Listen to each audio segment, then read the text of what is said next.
오늘 하나님 말씀은 요한복음 11장 40절에서 44절까지의 말씀이 되겠습니다. 요한복음 11장 40절에서 44절 말씀을 제가 먼저 복독을 하겠습니다. 예수께서 이르시되 내 말이 네가 믿으면 하나님의 영광을 보리라 하지 아니하였느냐 하시니 돌을 옮겨 놓으니 예수께서 눈을 들어 우러러 보시고 이르시되 아버지여 내 말을 들으신 것을 감사하나이다. 항상 내 말을 들으시는 줄 내가 알았나이다. 그러나 이 말씀 하옵는 것은 둘러선 무리를 위함이니 곧 아버지께서 나를 보내신 것을 그들로 믿게 하려 함이니이다. 이 말씀을 하시고 큰 소리로 나사로야 나오라 부르시니 죽은 자가 수족을 메고 배로 동인 채로 나오는데 그 얼굴은 수건에 쌓였더라. 예수께서 이르시되 풀어 놓아 다니게 하라 하시니라. 자, 오늘은 나사로를 살리신 주님, 이렇게 제목을 정해봤어요. 이 세상을 살아가는 사람들은요, 다 무서운 것이 하나씩 다 있어요. 여러분도 다 무서운 게 있을 거예요. 오늘 9시 예배 때 예배하면서 1부 때는 이렇게 나눔을 많이 하거든요. 물어봤어요.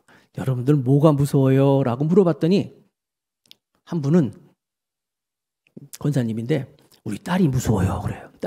딸이 하나 있는데 딸이 이렇게 무섭나 봐. 딸이 무서워요. 또 어떤 권사님은 돈이 무섭대. 돈이 왜 무서워요? 했더니 돈이 사람을 살리기도 하고 죽기도 해요. 무섭대. 아, 그러냐고. 성기환 목사님 뭐가 무서워요? 그랬더니 성기환 목사님은요, 고소공포증이 있어가지고 높은 데 올라가면 무섭대. 그래서 아, 그래요? 이 목사님이 이 현수막 같은 것도 성목사님 다 달거든요. 어쩐지 사다리 타고 올라가가지고 벌벌 떨면서 올라가더라고요. 그래서 왜 저러 했더니 고소공포증이 있어가지고 일단 무서운 게 무섭다. 높은 데가 무섭대. 경원대 목사님은 뭐가 무서워요? 했더니 경원대 목사님은 쥐가 무섭대. 쥐 마우스 쥐. 다 무서운 게 있는 것 같아요. 여러분들도 다 무서운 게 있을 거예요. 공부하는 학생들은 시험. 시험 무섭잖아요. 직장 생활하는 사람들은 뭐가 무섭을 것 같아요? 내가 언젠가 이 직장을 떠날 건데 쫓겨날든지 어떻게 되는데 그게 다 고만 다닐 날이 무서워할 거고, 또 어떤 사람은 병 걸리는 게 무섭고, 다 무서운 게 있을 거예요. 그런데 모든 사람들이 다 무서워하는 게 있어요. 공통적으로. 그게 뭘까요? 죽음이라는 거예요. 죽음은 다 무서워요. 이 세상에서 제일 무서운 욕이 뭔지 알으세요? 제일 무서운 욕? 심한 욕? 콱 죽여버릴 겁니다. 이거 굉장히 무서운 욕이에요, 그거. 죽는다는 게 얼마나 무서운데, 여러분. 여러분, 장례식 많이 참석해 보셨어요? 특별히 여러분, 그 시신을 관에 집어넣는 거 보셨어요? 보통 이제 기독교에서 이걸 입관 예배라 그래요. 관에 사람을 이제 집어넣는 입관 예배라. 저는 입관 예배 많이 들어봤어요. 입관 예배 드릴 때 가보면요, 이제 그 사람이 이제 이렇게 염이라 그러잖아요. 다 하잖아요. 그리고 이제 관에 집어넣잖아요. 이제 딱 누워 있어요. 그 시신을 보면요, 정말 여러분, 아무리 이쁘고 아무리 잘 나가고 큰 소리 치고 말이에요, 그랬던 사람도 거기 이렇게 누워 있는 거 보면요, 참 안 됐어요. 처량해. 그리고 가서 손 한번 꼭 잡아보고, 아무리 친한 사람이라 할지라도, 아무리 가까운 사람이라 할지라도 딱 사람이 죽잖아요. 가까이 하기가 무서워요. 같이 못 있어요. 그 죽음이라는 것이 우리에게 주는 그 음삼함, 또 차가움, 쓸쓸함, 또 부패. 그 죽음이라는 것이 얼마나 처참한지 몰라요, 여러분. 죽음이라는 게 얼마나 여러분 무서운데요. 여러분들 툭하면 이러면 확 죽는 게 낫겠다. 아니면 확 죽어버리겠다. 내가 죽어도 내가 못한다. 죽음이란 말을 툭툭툭 던지는데, 실상 여러분들이 그 죽음이라는 것을 내가 딱 앞에 만난 사람은 그런 말을 하기 쉽지 않아요. 제가 강원도 양구에서 21사단, 또 얘기합니다. 강원도 양구 21사단, 백두산 부대에서 제가 군생활 했잖아요. 그 양구는요, 산이 많아요. GOP 있잖아요.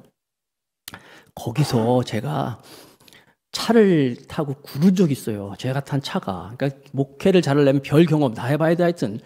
아니, 차를 탔는데 그 차가 굴러가지고, 그게 산 높이, 거기서 굴렀어요, 이렇게. 남 얘기라고 이렇게 아주 여러분들이 관심 없었는데. 차가 막 구를 때 저는요, 이렇게 죽는구나 하는 걸 제가 잠깐 느꼈어요. 물론 그때도 저는 믿음이 있었기 때문에, 하나님 나 지켜주실까 믿음이 있었지만, 그래도 내가 하지.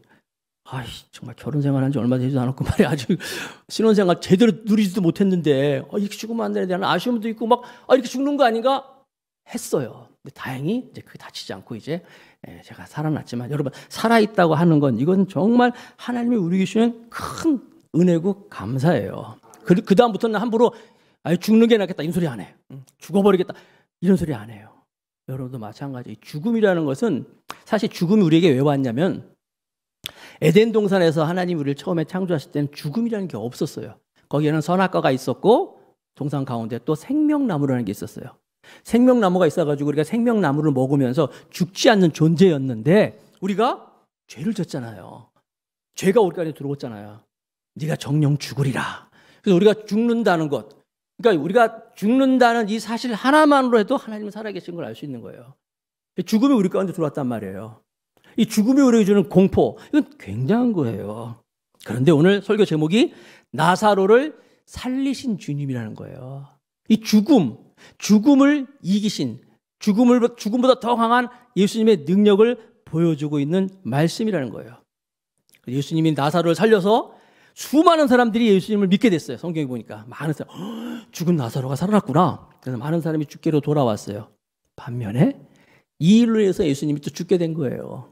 유대인의 그 바리새인과 서기관과 많은 지도자들이, 야, 큰일 났다.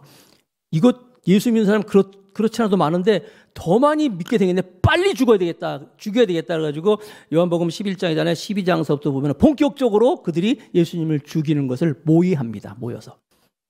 사실 그렇잖아요. 죽은 사람이 살아나가지고 막 다니면은, 예수가 살렸어. 그럼 다 올 거 아니야. 빨리 예수를 죽여야 돼. 그래서 6월절을 앞두고 있었는데, 명절을 앞두고 있을 때 사람들이 많이 모여서 예수님 믿는 사람들이 많기 때문에 함부로 죽이는 것을 생각 못 했다가 나사로로 살아가는 이 일로 인해가지고 그들이 이제 예수님을 빨리 죽여야 되겠다. 그래서 예수님이 십자가에 못 박히게 되는 거예요. 아무튼 죽음을 이기신 예수님께서는, 여러분, 이 세상에서 제일 무서운 그 죽음을 이기신 그 예수님은 이 세상 어떤 것도 이길 수 있다는 것을 오늘 본문은 말씀하고 있는 거예요. 오늘 말씀을 들으면서, 그렇구나. 내가 당하는 이 문제, 이 어려움, 죽음을 이기신 예수님인데, 그 2000년 전에 예수님, 지금도 살아계신 예수님인데, 이거 못 이기겠어? 이런 믿음이 여러분 가운데 하나님의 말씀이 들어갈 수 있기를 축복하겠습니다. 이제 말씀으로 들어가 보겠습니다. 첫 번째로 이제 하나님의 시간표가 우리가 봅니다. 하나님이 어떻게 역사하시는지 보는 겁니다. 자, 요한복음 11장 6절 말씀해 보니까, 나사로가 병들었다 함을 들으시고 그 계시던 곳에 이틀을 더 유하시고. 자, 나사로라는 사람이 베다니에 있어서 이제 병들어서 죽게 됐는데, 요한복음 11장 1절부터 보면은 나사로가 어떤 사람이냐?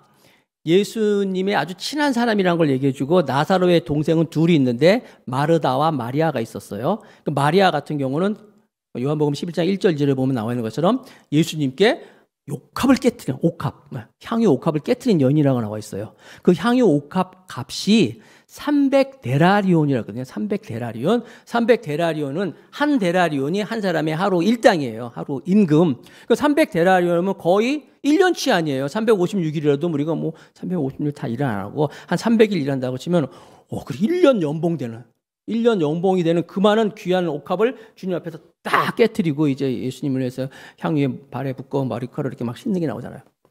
그러니까 나사로의 동생 마리아가 예수님하고 그만큼 친분이 있구나. 뿐만 아니라 예수님이 예루살렘에 입성하시고 나서 나사로가 살던 이 베단이라는 지역은 가까운 지역이었어요. 예수님은 저 위에 보면 가버나움 위쪽, 요단강 거기 그 갈릴리 지역에 있었거든요. 거기 계시다가 남쪽으로 유다에 오시면 성경에 보니까 예루살렘에 들리면 베다니에 가셔서 나사로의 집에서 유하셨어요. 그러니까 우리가 예를 들어서 부산 가면은 늘 들리는 집이 있다 그러면은 그만큼 친한 사람이란 말이에요. 근데 그 집에 나사로라는 사람이 병들었는데, 병들었다. 이것도요, 그 당시에는 병원이 없었어요. 병원이 없었기 때문에 웬만한 병은 다 그냥 자연요법을 한다든지 이렇게 그냥 났어요. 그래서 병들었다 한 얘기를 말할 정도면은 이건 그냥 병이 아니라 중병에 걸린 거예요. 죽을 병에 걸렸구나. 그래서 예수님한테 사람을 보냈어요. 예수님, 지금 나사로가 병들었습니다. 감기 걸렸다 이게 아니라 지금 죽게 생겼습니다 이거거든요. 딴 때 같으면 예수님이, 병을 고치신 예수님, 그렇잖아요. 아픔을 치료하는 예수님 달려갈 거 아니에요. 그래? 빨리 무슨 차라도 불러라. 빨리 가야 되겠다 할 텐데, 오늘 보니까 이틀을 더 유하시고 나와 있어요. 그 소식 듣고 그렇게 친분이 있는 사람인데도 딴 데 같으면 빨리 갈 텐데 이틀을 더 유하셨다는 거예요. 왜 이틀을 더 유하셨느냐? 나중에 보면은 가긴 가요. 베다니에 이제 거기 들리잖아요. 가서 보니까 뭐라고 했냐면 죽은 지가 나흘이나 됐습니다. 이런 얘기를 해요. 잘 들으세요. 죽은 지가 나흘이나 됐다는 거예요. 자, 예수님이 그곳에서 소식을 듣고 이틀 동안 더 유하셨다가 와보니까 죽은 지가 나흘이 됐다. 그럼 뭐예요? 그 이야기 듣고 가면 이미 가봐도 이틀? 벌써 죽은 지 이틀 된 거 아니에요. 산수 못하신 분 많이 있죠? 제가 친절하게 알려드릴게요. 4 빼기 2는 뭐예요? 2예요. 2. 예? 그러니까 그 소식 듣고 가봐야 이미 죽은 거였어요. 그런데 거기서 이틀 더 있었어. 그래서 나흘이나 됐다는 거예요. 그걸 말씀하고 있는 거예요. 아니 그러면 사람이 죽었다는 얘기 듣고도 빨리 가야 되는 게 예의일 텐데 왜 예수님은 그런 소식을 듣고도 이틀 동안이나 더 거기에 계셨느냐? 이 궁금하잖아요. 왜냐하면 우리나라에도 3일장 그러잖아요. 보통 3일장, 5일장 가잖아요. 보통 전 세계적으로 사람들이 3일 정도는 죽음에 대한 걸 생각할 때 3일 정도는 기다렸다가 장례를 치르는데 왜냐하면 혹시 모르니까 살아날지도 모르니까 이 영혼이라는 것이 죽은 영혼이 시신 주위에 있다가 다시 살아날 수 있다고 생각하는 게 3일 정도로 생각하는 거예요. 무슨 말이겠죠? 그런데 예수님이 나흘 동안 있다 가셨다는 얘기는 완전히 그런 소망이 없는 거예요. 이미 죽었어. 그래서 계속 거듭 나오잖아요. 마르다도 그렇고 이미 죽은 지 나흘이나 됐습니다. 얘기하잖아요. 마리아에게도 예수님이 돌 무덤 치유할 때도 죽은 지가 나흘이나 됐는데요. 다 절망적인 얘기잖아요. 왜 그래요? 더 이상 사람들의 소망이 없는 거예요. 나흘이 지났다는 얘기는. 그래서 예수님이 말씀을 듣고 이틀을 더 유하셨다는 얘기는 뭐예요? 사람들의 소망이 완전히 없어진 그 상황에서 그때 예수님이 등장하셔서 가시는 거예요. 그 나사로를 살리기 위해 가셨다는 것을 보여주고 있는 거예요.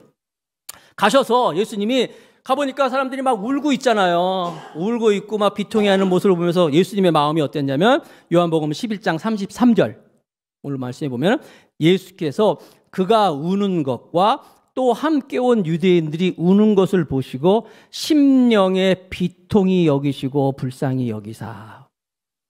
심령의 비통이 여기셨다. 비통이 여겼다는 얘기는요. 헬라어 원어를 보니까 여기 비통이란 말이 38절에 또 나옵니다.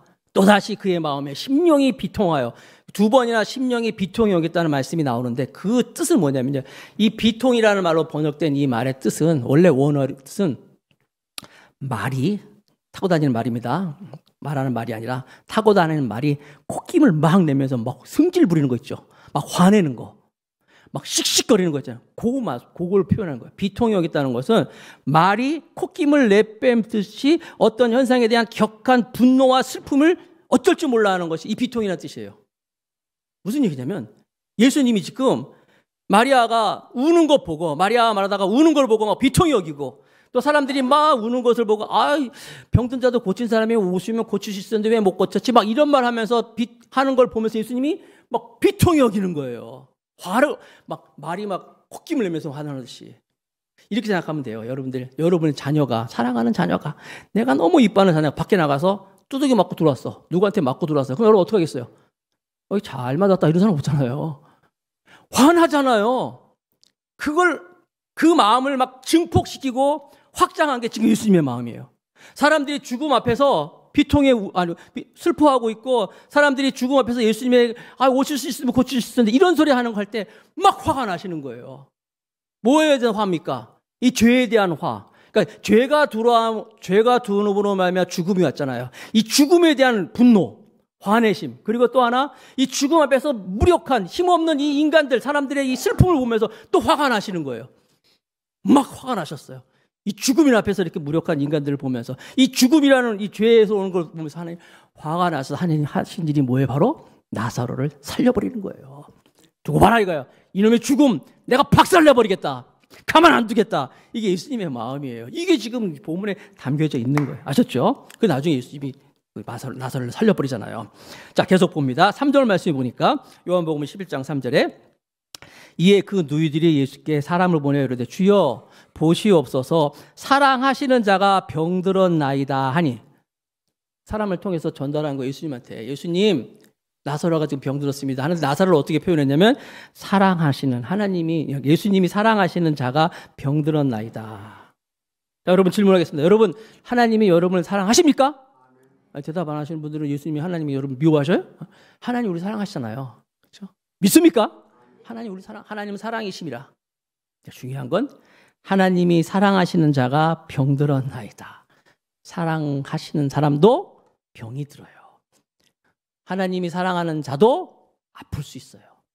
하나님이 사랑하는 자도 망할 수 있어요. 그런데 그게 다가 아니라는 거예요. 그게 다가 아니에요. 그런데 그 사랑하시는 자였지만 결국 이 하나님이 사랑하지만 하나님의 계획이 있잖아요. 하나님의 뜻이 있잖아요. 오늘 이틀 동안 유하시면서 사람들은 막 왜 하나님 예수님 빨리 안 오시지 막 원망할 수 있어요. 근데 하나님 시간이 있는 거예요. 그래서 여러분 고통은 고통이 아닙니다. 고통 안에 담겨진 하나님의 지혜가 있고 하나님의 뜻이 있다는 거예요. 그게 제 이야기가 아니라 시편 119편 71절이잖아요. 같이 읽어봅시다. 다 같이. 시작. 고난 당할 것이 내게 유익이라. 이로 말미암아 내가 주의 윤례를 배우게 되었나이다. 난 이 말씀 가지고요. 내가 신학교 막 졸업해가지고 20대 때는 고난 당하는 게 유익이래. 무슨 유익이 있나? 이걸 통해서 윤례를 배우겠다. 잘 몰랐어요. 그때는 솔직히 이걸 어떻게 설명해야 되지? 고난 당하는 게 왜 유익이지? 했는데 나이가 들면서 또 이렇게 시간이 지나면서 그렇구나. 주위의 사람들도 고난 당하는 걸 보면서 어떨 때는 막 답답할 때도 있어요. 주님, 이 사람한테 이러면 안 되잖아요. 주님, 저분 저러면 안 되잖아요. 막 그런 마음이 들 때도 있어요. 그러나 지나고 보니까 그때 그것이 오히려 이 사람에게 큰 유익이었구나 하는 것을 깨달을 수 있다는 거예요. 그게 고난이 아니었구나. 오늘도 예수님이 이 상황에서 막 죽어서 울고 있는 상황에서 뭐라고 말씀하십니까? 요한복음 11장 4절. 예수께서 들으시고 이르시되 이 병은 죽을 병이 아니라 하나님의 영광을 위하며 하나님의 아들이 이로 말미암아 영광을 받게 하려 함이라 하시더라. 죽었는데 병들어 죽게 생겼는데 주님이 안 가시는 거예요. 이틀 동안 있으면서 그 병은 죽을 병 아니야. 그것이 하나님의 영광을 위함이고 하나님의 아들이 이로 말미암아 그러니까 예수님이시죠. 영광을 받게 하려 함이라 하시더라. 그래서 여러분 지금 병든 분 있다면 그런 마음을 가지고 이 말씀 복창하세요. 어떻게? 내가 아픈 이것은 하나님이 나로 인해서 영광 받으시기 위함이야. 아셨죠? 죽을 병이 아니라 하나님이 영광 받으실 거예요. 혹시 사업하시는 분들 왜 이렇게 힘들지? 왜 이렇게 안 되지? 복창하세요. 이것은 하나님이 나를 망하게 하는 것이 아니라 이로 인해서 하나님이 나에게 하나님의 영광을 보이실 것이야. 그런 거예요.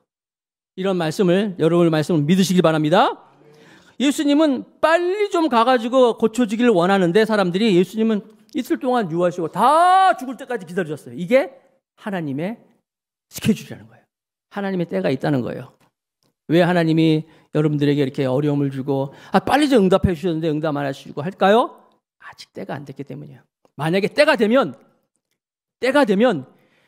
신속하게 오신 분이 예수님이에요. 이틀 동안 유하셨다가 됐다 가자 그러잖아요.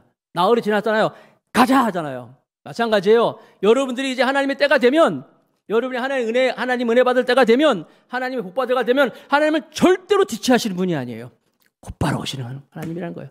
그 하나님의 시간을 기다릴 수 있는 여러분 되시길 바라겠습니다. 자, 두 번째. 그래서 나사로를 이제 살리러 오시는 주님이에요.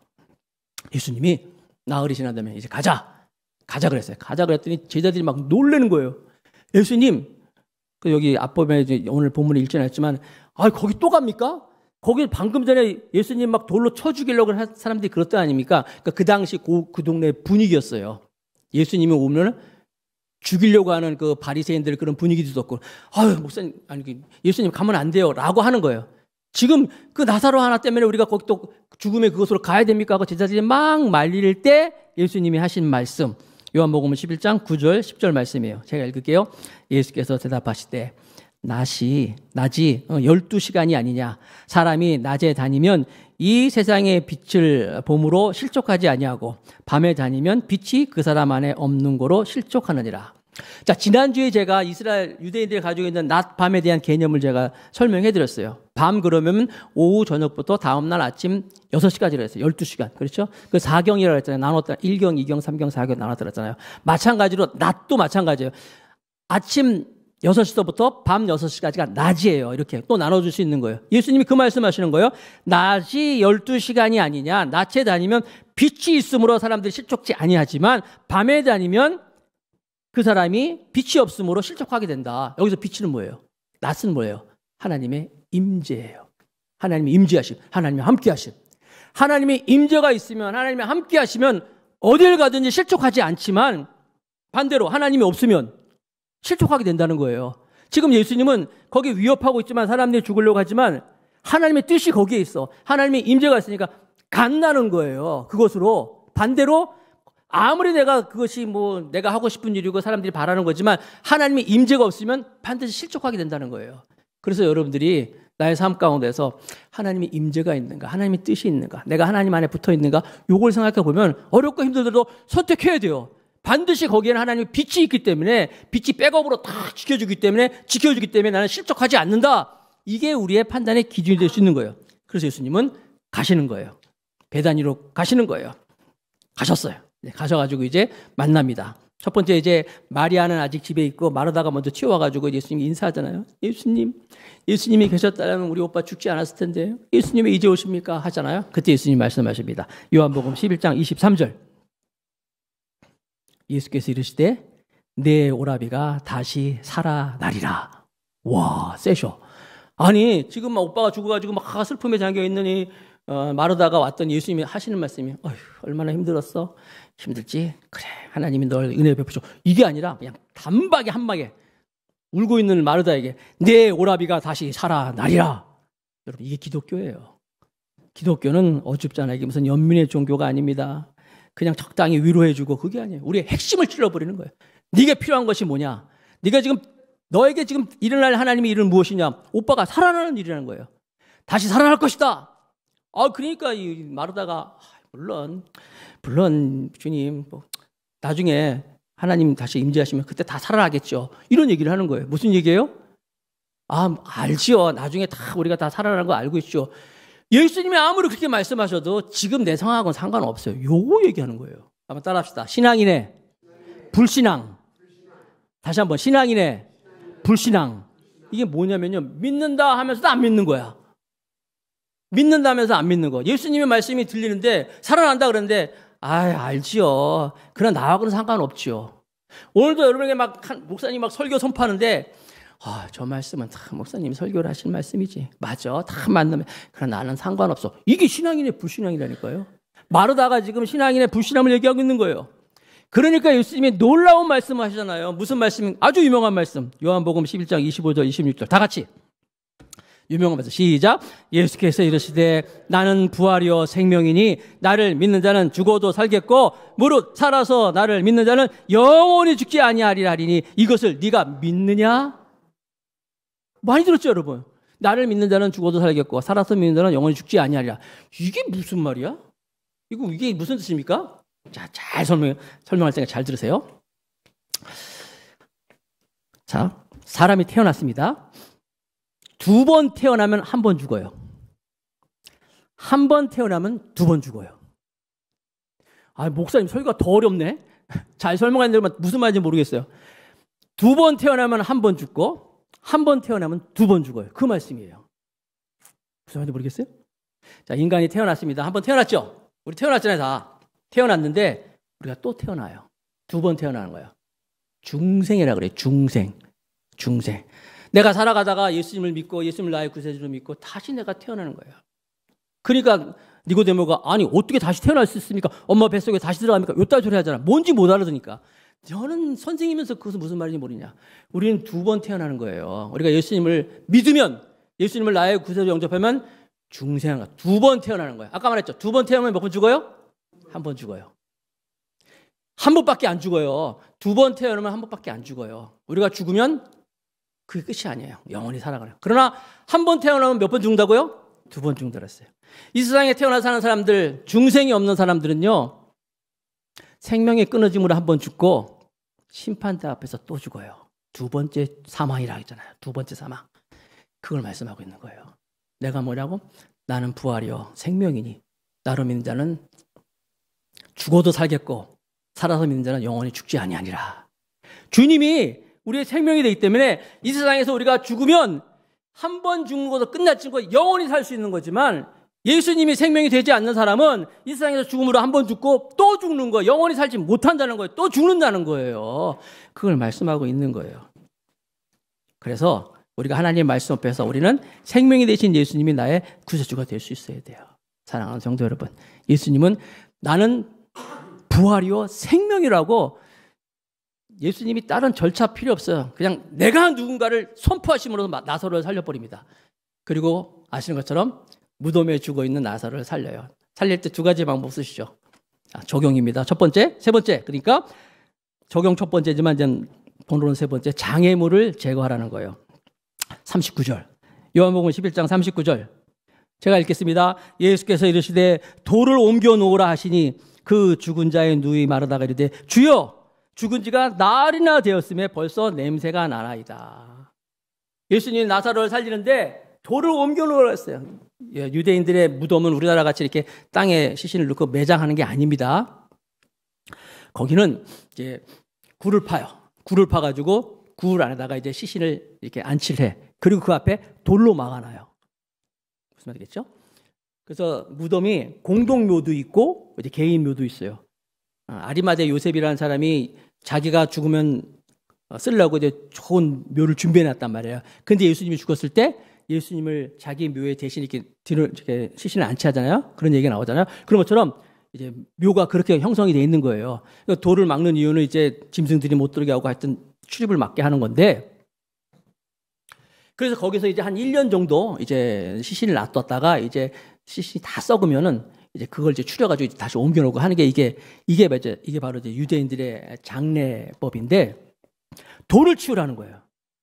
왜냐하면 나사로를 살리려 하는데 지금 그 앞을 막고 있는 돌이 막혀있기 때문에 치우라는 거예요. 돌이 무엇입니까?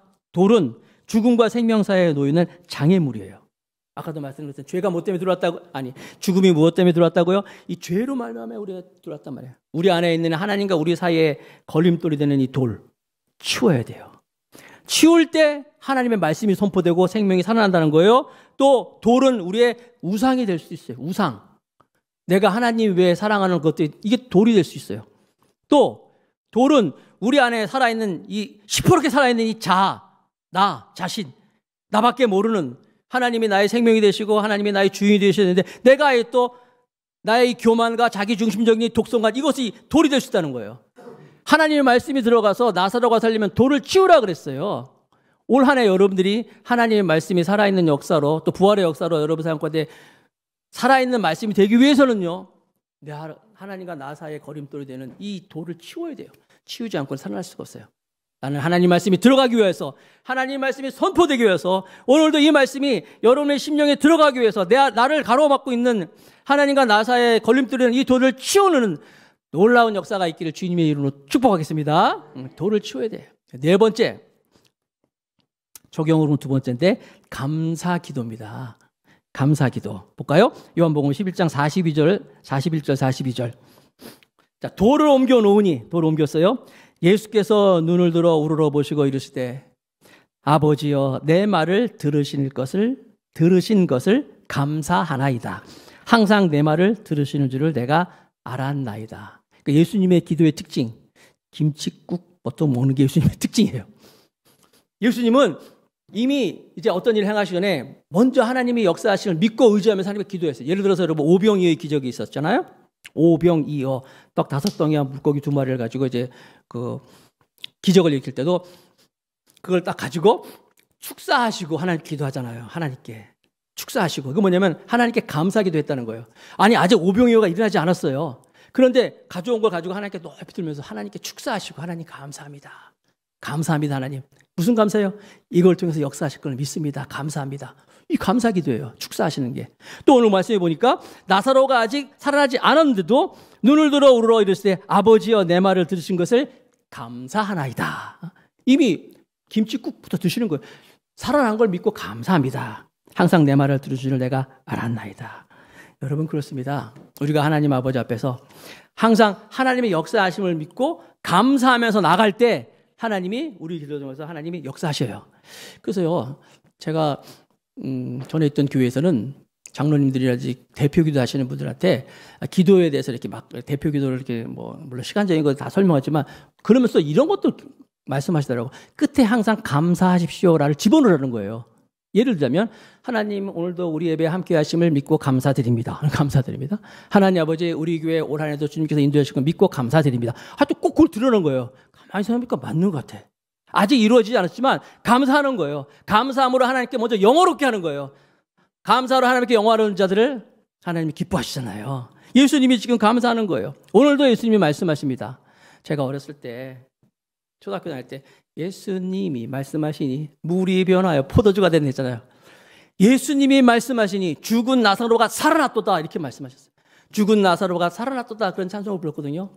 사랑하는 성도 여러분, 오늘 우리 안에서 죽어있는 나의 영혼, 죽어있는 하나님과의 관계에서 끊어져 있던 내 마음들이 오늘 이 말씀이 나에게 선포됨으로 말미암아 나사로야 나오라 한 것처럼 내 안에 있는 내 이 죽은 자아가 하나님 말씀이 내 안에 들어감으로 말미암아 살아나서 2024년도가 하나님 앞에 영광 돌리고 아까 말씀드린 것처럼 이 병은 죽을 병이 아니라 하나님의 영광을 위한 병이라고 했는데 내 안에 있는 문제가 오히려 하나님께 영광을 돌림으로 말미암아 하나님을 기쁘시게 할 수 있는 저와 여러분이 다 될 수 있기를 주님의 이름으로 축복하겠습니다.